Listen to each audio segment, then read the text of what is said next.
Je pense qu'il a abordé tout ce qui lui passait par la tête. Quel est ton avis sur ce qui va se passer ou ce qui pourrait arriver à la suite de cette réunion?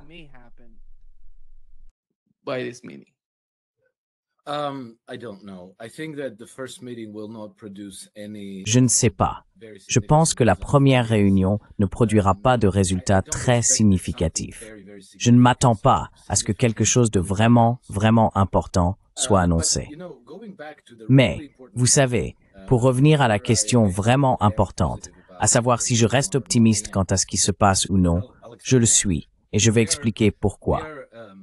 Nous sommes en pleine tempête de manipulation psychologique, et je constate que beaucoup de gens, même des personnes très instruites et très expérimentées, qui suivent les événements de très près, ne savent pas vraiment ce qui se passe. Ils ont du mal à déchiffrer les événements, en particulier les intentions de Donald Trump.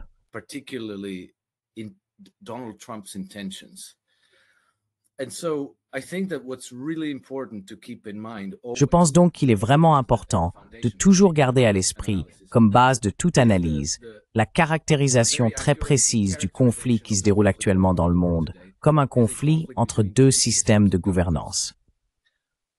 Et je n'ai pas inventé cela. Cela a été répété par de nombreux responsables, décideurs et dirigeants occidentaux, y compris George Soros et Kurt Volker, anciens ambassadeurs américains auprès de l'OTAN. Ils le présentent comme une opposition entre les démocraties et les autocraties. Je pense que la vérité derrière cela, c'est qu'il s'agit d'un système colonialiste occidental contre tous les autres. Et le système colonialiste occidental est quelque chose qui a une continuité de 500 ans, et son origine se trouve en Europe occidentale.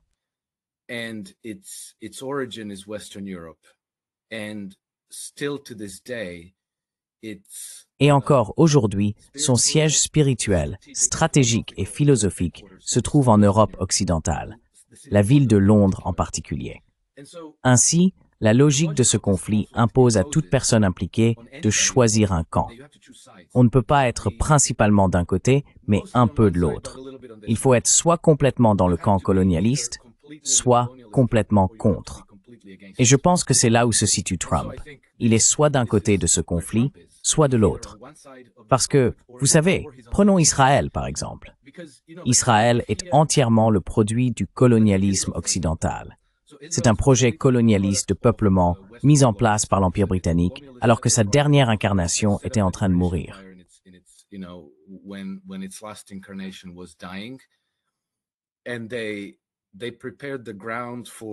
Et ils ont préparé le terrain pour la création d'Israël à partir de la seconde moitié des années 1800, du 19e siècle. Ensuite, il y a eu la déclaration Balfour, l'accord Sykes-Picot, qui a tracé les frontières au Moyen-Orient, la création de nations artificielles. En 1916, il y a eu Sykes-Picot, la déclaration Balfour date de 1917, puis la création d'Israël en 1948. Et donc aujourd'hui, il peut sembler que Trump, que le gouvernement des États-Unis, soit entièrement dévoué à Israël, que ce soit une administration du type « rendre Israël à nouveau grand », qu'Israël soit plus important que les États-Unis. C'est l'impression que cela donne. Je ne fais pas confiance à ces apparences, car cela n'a absolument aucun sens.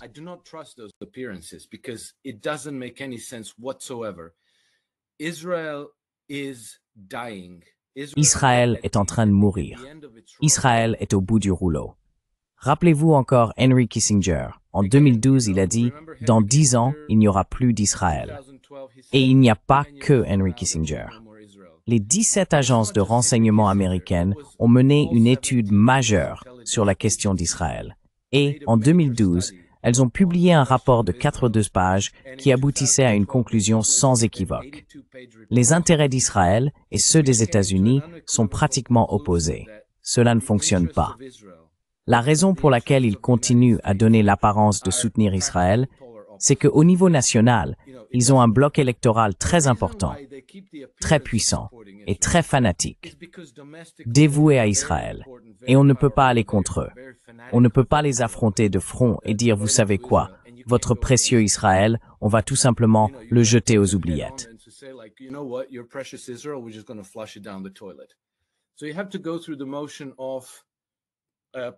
Donc il faut faire semblant de soutenir Israël tout en le laissant sombrer, lui donnant du temps, lui donnant la corde dont il a besoin pour se pendre. Et l'exemple parfait, c'est justement le programme nucléaire iranien. Et Trump, comme tu l'as montré dans cette vidéo, Trump qui insiste pour la énième fois que le mot juste pour ce qui s'est passé, c'est que le programme nucléaire a été anéanti. Pourquoi dit-il cela? La raison pour laquelle il le dit, c'est que le programme nucléaire iranien était exactement le même problème que les armes de destruction massive en Irak en 2003. Cela crée une justification et un prétexte. Mais le programme nucléaire en lui-même n'est pas l'objectif de l'intervention militaire occidentale.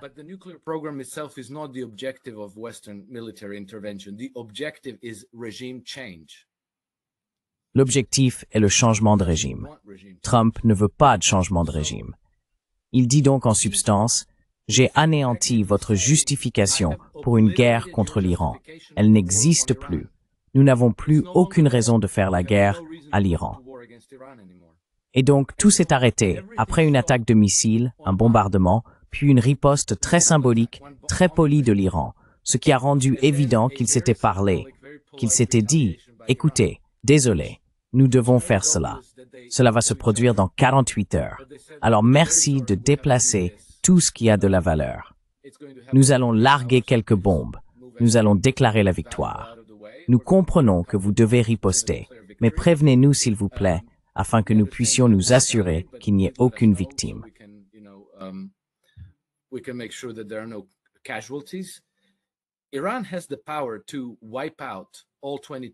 L'Iran a le pouvoir de détruire les 22 bases militaires américaines au Moyen-Orient et de couler leurs porte-avions. Ils ne l'ont pas fait. Ils ont détruit une station radar au Qatar, ce qui était une frappe très précise et très efficace, mais avec une annonce préalable afin que toutes les troupes puissent être évacuées et qu'il n'y ait aucune victime. Maintenant, passons à l'Ukraine et au prochain sommet en Alaska. Il est évident depuis 2016 que Trump souhaite améliorer les relations américaines avec la Russie. Et c'est l'une de ces lignes de fracture. Soit vous voulez coopérer avec les Russes, soit vous voulez détruire la Russie. Car les empires, le système colonialiste de gouvernance ne peuvent pas tolérer un rival.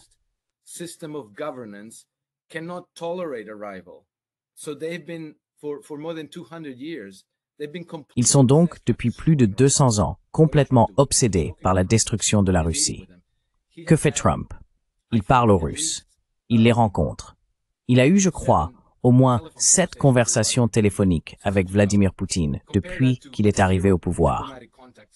Comparez cela à 0 contact diplomatique entre l'administration Biden et les Russes. Désolé, depuis 2022. Ils ont eu des relations diplomatiques en 2021, mais aucune depuis le début de la guerre en Ukraine.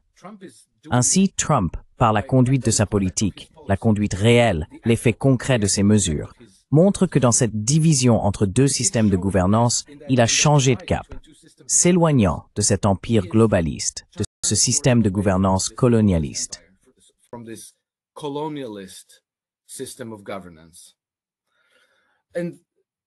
Et si vous écoutez la rhétorique, si vous écoutez ses déclarations à la presse, les déclarations publiques, tout cela semble très confus. Mais je pense que cela fait partie de la guerre psychologique. Et il y a des raisons à ces opérations psychologiques, vous savez, parce que toute la période d'après-guerre et pratiquement tout le XXe siècle, les États-Unis ont été alliés avec le Royaume-Uni et avec les alliés européens. Et cela s'est ancré dans l'esprit non seulement des décideurs politiques américains, mais aussi du public. C'est devenu un fait culturel. Donc vous n'allez pas simplement, depuis plus de 20 ans maintenant, pratiquement depuis 2003, depuis 22 ans, la Russie et Vladimir Poutine ont été diabolisés aux États-Unis et généralement en Occident, sans interruption, 24 heures sur 24, 7 jours sur 7, sans aucune nuance. Vladimir Poutine est le mal incarné. C'est un voyou meurtrier, un autocrate, un dictateur.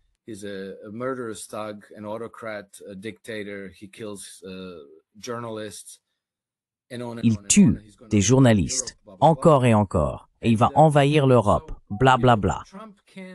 Donc vous savez, Trump ne peut pas sortir et dire « Hey, je vais simplement abandonner tous nos alliés européens, toutes ces personnes formidables en Occident, et je vais me lier d'amitié avec ce dictateur maléfique. » Vous voyez, ça ne marche pas vraiment. Il ne peut pas faire ça exactement de la même manière. Donc il faut des opérations psychologiques, de la diversion, de la tromperie. Regardez, il n'y a pas si longtemps, 3 ou 4 semaines, il disait à quel point il était terriblement déçu par Vladimir Poutine. Mais maintenant, il a invité Vladimir Poutine en Alaska pour une rencontre.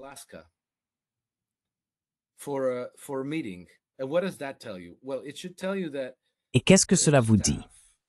Eh bien, cela devrait vous indiquer que leur équipe, et c'est encore une chose sur laquelle je dois dire que j'ai eu raison, parce que je dis depuis un moment que je pense que les contacts, la coopération et la coordination des politiques entre l'administration Trump et le Kremlin sont bien plus étendus que ce que nous savons. Et puis nous avons appris de Marco Rubio qu'il y a eu une série de réunions secrètes entre les deux parties.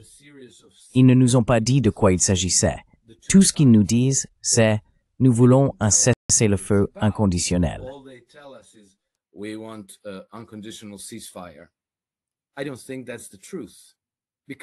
ne pense pas que ce soit la vérité, car un cessez-le-feu inconditionnel est manifestement inacceptable pour les Russes.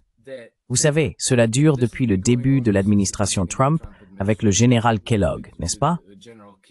Il répète sans cesse « Oh, il faut que les Russes acceptent un cessez-le-feu inconditionnel ». Ce serait comme si vous étiez sur un ring de boxe, que vous mettiez votre adversaire en pièces et que quelqu'un disait « Non, non, non, arrêtez, arrêtez, il faut arrêter le combat. On reprendra le combat dans un mois, mais pour l'instant, il faut s'arrêter. » Bien sûr, le camp qui est en train de gagner ne veut pas cela. Il veut finir le combat sur le moment, puisqu'il est déjà en train de l'emporter. Peut-être encore quelques coups, et tout sera terminé. Alors que si vous leur donnez un mois, ils vont récupérer, ils vont s'entraîner, ils vont peut-être repenser leur stratégie et leur positionnement, et donc vous aurez pratiquement abandonné votre victoire durement acquise.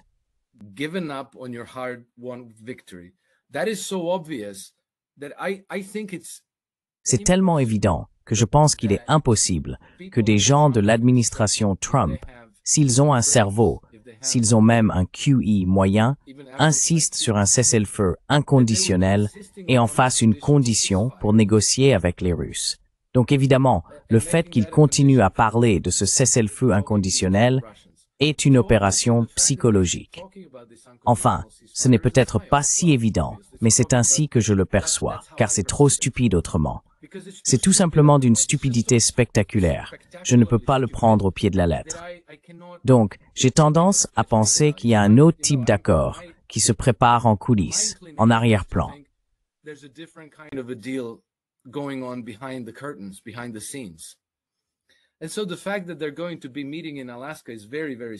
Le fait qu'ils vont se rencontrer en Alaska est donc très, très significatif. D'après ce que je comprends, l'initiative d'inviter Vladimir Poutine en Alaska vient du camp de Donald Trump, de son administration.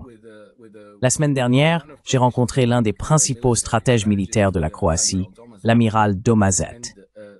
Il a dirigé l'armée croate pendant notre guerre dans les années 1990.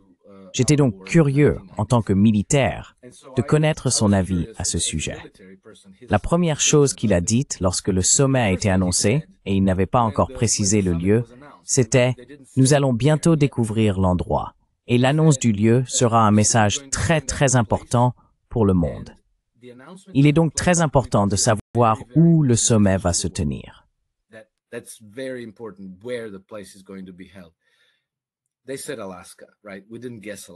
Ils ont dit l'Alaska, non? On n'avait pas deviné l'Alaska à l'époque. Mais, vous savez, on était assez sûr que ce ne serait pas quelque part en Europe de l'Ouest. Et qu'est-ce que ça vous dit? Cela devrait mettre fin à tous ces récits sur les gens de l'administration Trump qui seraient stupides, qui ne sauraient pas ce qu'ils font ou qui seraient complètement désorganisés. C'est le chaos. Je ne pense pas que ce soit le cas non plus, parce que le choix de l'Alaska est extrêmement significatif. non seulement parce que c'est là que les deux continents se rejoignent, mais aussi parce que la Russie et les États-Unis partagent en fait une frontière là-bas.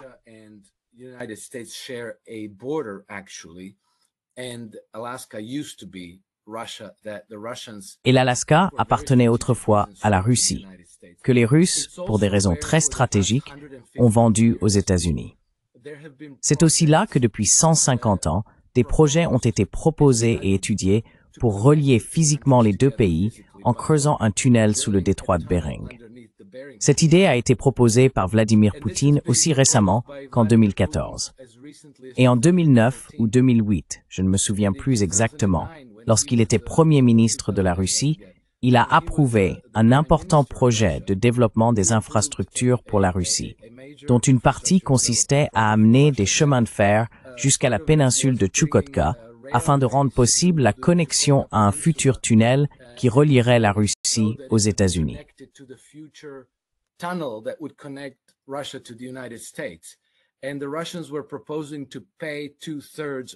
Et les Russes proposaient de payer les 2/3 du coût du forage de ce tunnel. Une partie de la motivation pour réaliser ce projet n'est pas seulement le développement économique, mais aussi, je pense, pour reprendre les mots du vice-président, non pas William Wallace, mais le vice-président de FDR, Henry Wallace, qui disait que cela serait très important pour consolider l'avenir de la paix dans le monde.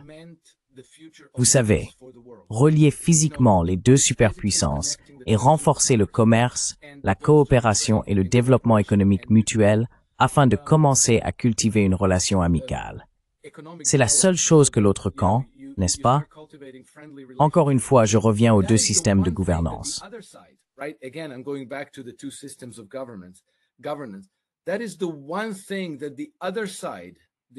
C'est précisément ce que l'autre camp, le système de gouvernance colonialiste européen, essaie de saboter depuis des décennies. Et si vous vous souvenez du premier mandat de Trump, pratiquement tout a été mis en œuvre pour empêcher Trump d'améliorer les relations entre les États-Unis et la Russie. Donc pour résumer toute cette réponse, ces mesures, ces évolutions, ces discussions sont énormes. Trump qui parle de sa déception envers Vladimir Poutine, qui dit qu'il va mettre fin à la guerre. Tout cela, ce ne sont que des diversions, des éléments de propagande destinés aux publics occidentaux pour donner l'impression que Trump est dur, qu'il impose des solutions et des mesures à Vladimir Poutine, qu'il est le mâle alpha dans cette combinaison. Et cela ne sert que ses propres intérêts politiques. Mais la véritable orientation du développement politique est très positive.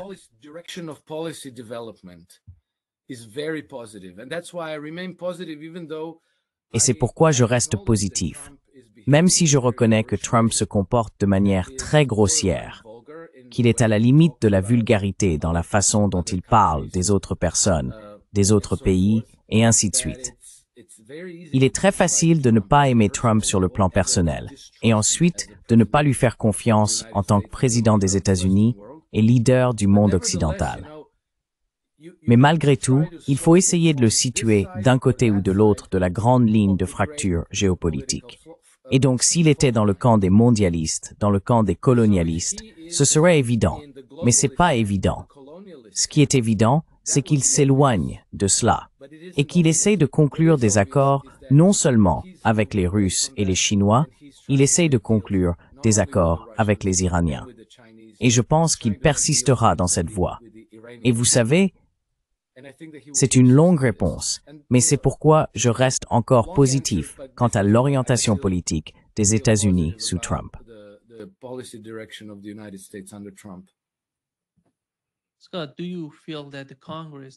Scott, penses-tu que le Congrès est d'une certaine manière? Savons-nous quelle est leur position sur l'Ukraine, avec tout ce qui a été dit, compte tenu de la réalité de ce qui se passe en Ukraine? Comprends-tu s'ils vont, je ne sais pas, si Donald Trump décide? Supposons que Donald Trump, après ce cycle de discussion entre les deux parties, les États-Unis et la Russie, décide de faire quelque chose de différent. Est-ce qu'il va obtenir le soutien du Congrès?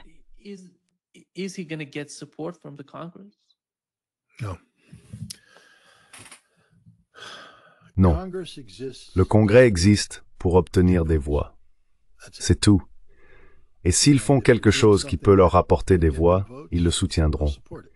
S'ils font quelque chose qui ne leur apporte pas de voix, ils ne le soutiendront pas. Il ne s'agit pas de faire ce qui est juste.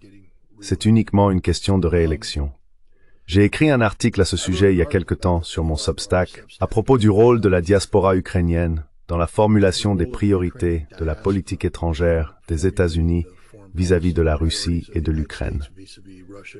J'y détaille le développement, les 4 phases d'immigration qui ont conduit la diaspora à devenir ce qu'elle est, et comment, au début des années 1980, la faction Bandera a pris le contrôle et dicte désormais la ligne. Et ceci s'entend Frank Tort un facilitateur du gouvernement des États-Unis, presque aussi efficacement que les Israéliens.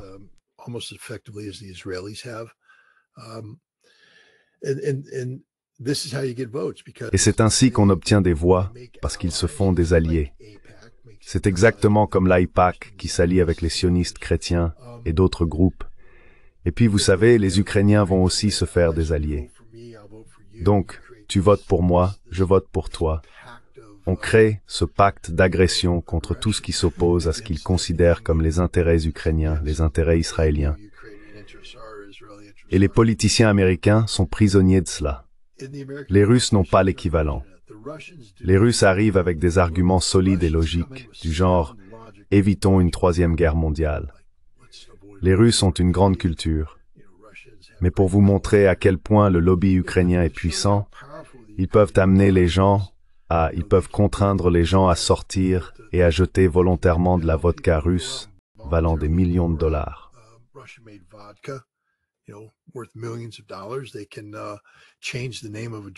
Ils peuvent changer le nom d'un cocktail. Le Moscow Mule devient le Kiev Kick, ou peu importe comment ils veulent l'appeler. Ils peuvent prétendre que le bortsch leur appartient, et ils peuvent fermer des restaurants russes. Ils peuvent faire tout cela. Ils peuvent affirmer que des artistes russes sont des artistes ukrainiens.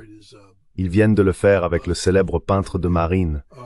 Ils ont même détruit son buste l'autre jour. Les Russes n'ont pas de base politique. Ils n'ont pas de diaspora russe travaillant avec le Congrès des États-Unis pour créer cette base de pouvoir politique, ce système de pouvoir qui peut faire élire des gens.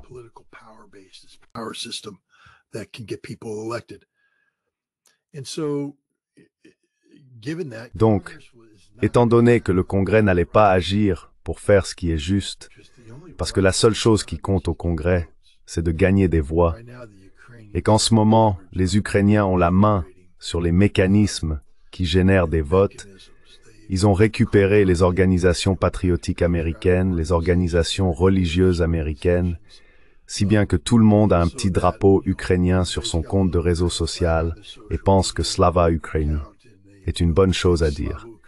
Et dès que vous dites, vous savez, Vladimir Poutine est le dirigeant mondial le plus intelligent et le mieux préparé aujourd'hui, vous êtes juste une marionnette de Poutine. Ils ont leur petite ferme de bottes pour vous attaquer. Donc non, si vous attendez que le Congrès fasse ce qui est juste, vous pouvez attendre éternellement.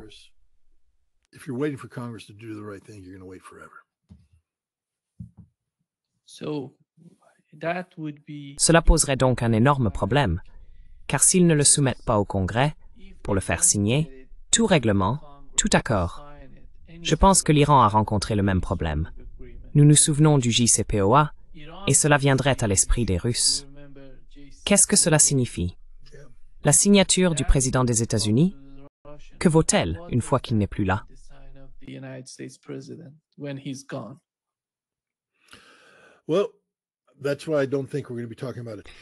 Eh bien, c'est pour cela que je ne pense pas que nous allons parler d'un traité entre la Russie et les États-Unis. Ce sera un traité entre la Russie et l'Ukraine. C'est pourquoi les Russes tiennent tant à évincer Zelensky et à installer quelqu'un de constitutionnellement légitime. Mais c'est à l'Ukraine et à la Russie de signer ce traité, pas aux États-Unis ni à l'Europe, car on ne peut pas non plus faire confiance à l'Europe. Tout ce dont les Russes ont besoin, c'est que l'Ukraine déclare « Nous ne rejoindrons jamais l'OTAN » et s'engage à le faire dans un traité contraignant. Ils n'ont pas besoin que l'OTAN dise « Nous n'inviterons jamais l'Ukraine », car cela peut changer. Et la parole d'un président, si elle n'est pas soutenue par un traité, peut être modifiée. Le président suivant arrive. Vous savez, j'ai promis de ne pas faire cela. Eh bien, je ne suis pas vous, je suis maintenant le président, donc je vais faire X, Y et Z, même si l'ancien président avait dit qu'il ne le ferait pas. Moi, je le ferai parce que je suis le président. Rien ne m'en empêche.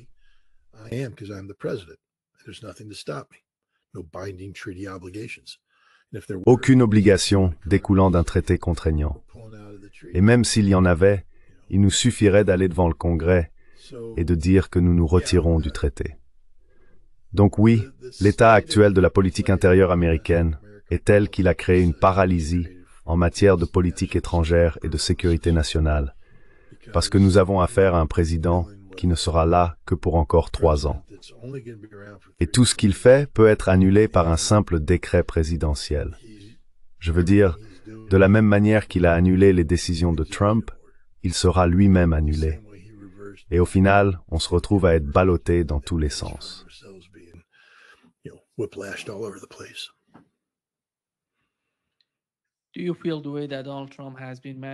Pensez-vous que la façon dont Donald Trump a géré cette situation jusqu'à présent, le Parti républicain ou les personnes proches de Donald Trump et partageant sa vision, auraient la possibilité de gagner à nouveau? Il parle de J.D. Vance. J.D. Vance a tout simplement disparu de la scène. Personne ne sait ce qui se passe. Nous savons qu'il a ses limites. Il n'est pas si puissant dans le cadre de la Constitution des États-Unis. Tout dépend du président des États-Unis pour lui accorder un certain pouvoir. Mais personne ne voit cela venir de la part de Donald Trump. Et comment cela va-t-il influencer les choses?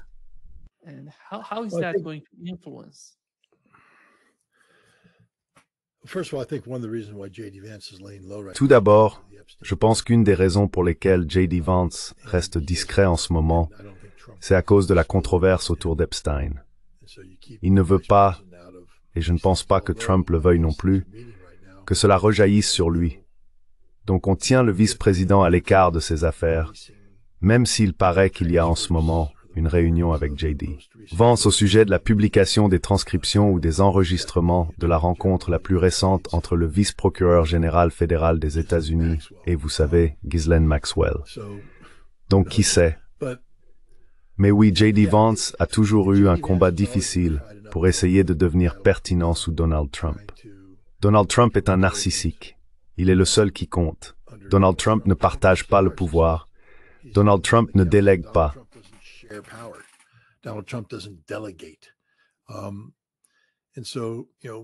Donc, vous savez, Vance aura ici ou là l'occasion de briller. Mais regardez Vance. Il est allé à Munich et a pris la parole à la conférence sur la sécurité de Munich. Et il y a des gens qui disent « Quel discours !» C'est l'un des plus grands discours prononcés à cette conférence depuis que Vladimir Poutine a fait sensation en 2007. Normalement, un président dirait « Mon vice-président est allé là-bas, il a assuré, j'en suis très fier. » Trump, lui, c'est plutôt « Tu n'as pas le droit de briller plus que cette étoile. » Donc on va te ramener ici, on va éteindre ta lumière, tu n'as plus le droit de sortir et de jouer. Et c'est, vous savez, l'un des problèmes de J.D. Vance. C'est un outil, mais le président ne veut pas que l'outil reçoive le moindre crédit.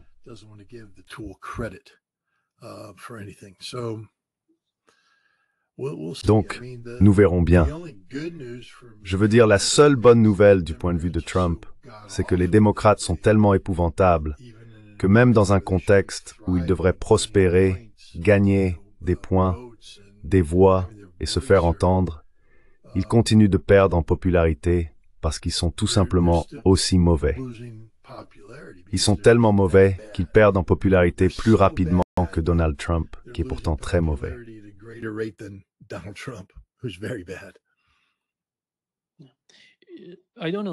Je ne sais pas si tu as vu l'interview que les services de renseignement israéliens ont donnée à la télévision russe. Il parlait des liens entre les présidents des États-Unis et Epstein, ainsi que d'une affaire similaire à celle d'Epstein. Scott, c'est incroyable.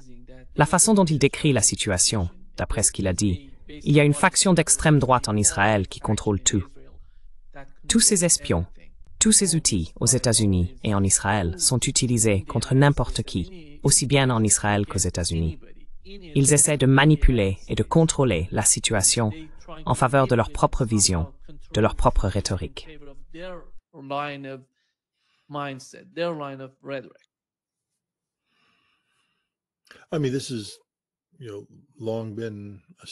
Je veux dire, ça fait longtemps que c'est un sujet de spéculation. Le problème avec Ben Menashe, c'est qu'il n'a aucune expérience directe dans ce domaine. Il n'est pas plus qualifié que vous ou moi sur ce sujet. Il rapporte ce qu'il pense être en train de se passer. Il n'a pas mené cette opération. Il ne l'a pas dirigée. Il ne sait pas s'il existe un produit issu de ces opérations. Ce que j'aimerais vraiment que Ben Menashe dise, c'est... Donc j'étais là, dans la Curie, à notre réunion, et j'ai dit, alors, comment avance l'opération Epstein? Qui avons-nous eu ce jour-là? Ce George W. Bush nous cause des problèmes sur les colonies. Est-ce que quelqu'un l'a poussé à tripoter une fille de 14 ans? On a ça sur bande? Bien. Passez le coup de fil. Il ne peut pas dire ça.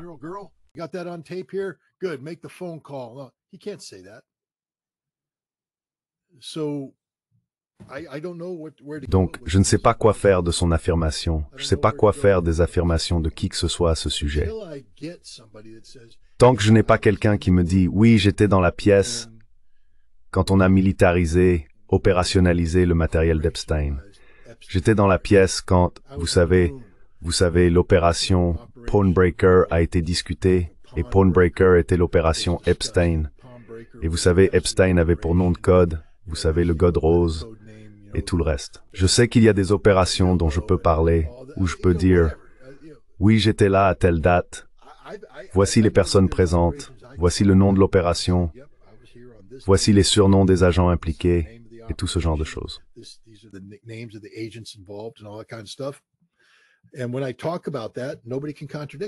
Et quand j'en parle, personne ne peut me contredire, parce que j'y étais. Je sais de quoi je parle.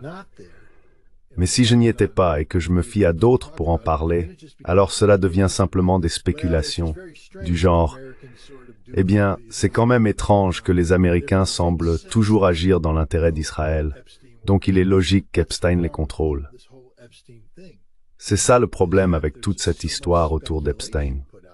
Il y a tellement de spéculations qui circulent. Certaines tiennent la route. Mais vous savez, je ne peux pas me fier à ce que disent les gens s'ils n'étaient pas dans la pièce, lors du briefing où les faits incontestés ont été exposés.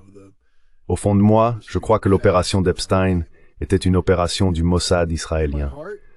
Je crois qu'ils utilisaient les perversions de riches Américains pour les corrompre, les coopter, puis les diriger. Je le crois.